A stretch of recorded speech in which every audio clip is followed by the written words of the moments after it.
Hasan klinikasida vrachlarimiz yig'ilishi bo'lib o'tyapti.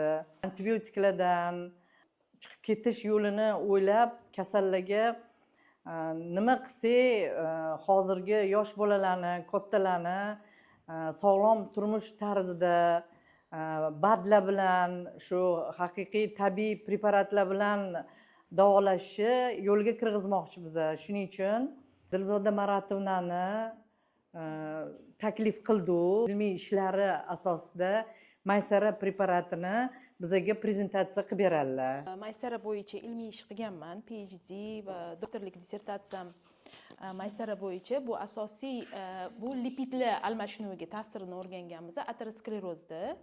Lekin Maysarani yana qo'shimcha boshqa o'rganilgan taraflari bor. Bu gemoglobinga ta'siri o'rganilgan. Toshkent tibbiyot akademiyasining 2-klinikasida o'rganilgan.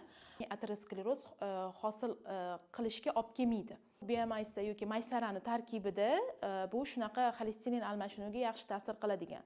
Xolesterinni kamaytiradigan dorilar asosiy hozir qo'llaniladigan bu jigarga zarar keltiradi va fermentlarning faolligi oshadi. Shunda ALT, AST ko'rsatkichlari oshadi, miopatiyalarga olib keladi, boshqa to'qimalarga zarari bor statinlarni. Shuning uchun biz harakat qildik bemorlarga shu yordam berishga va buni qo'llaganimizda statinlarni dozasini kamaytirishimiz mumkin agar giperxolesterinемияni og'ir darajasi bo'lsa.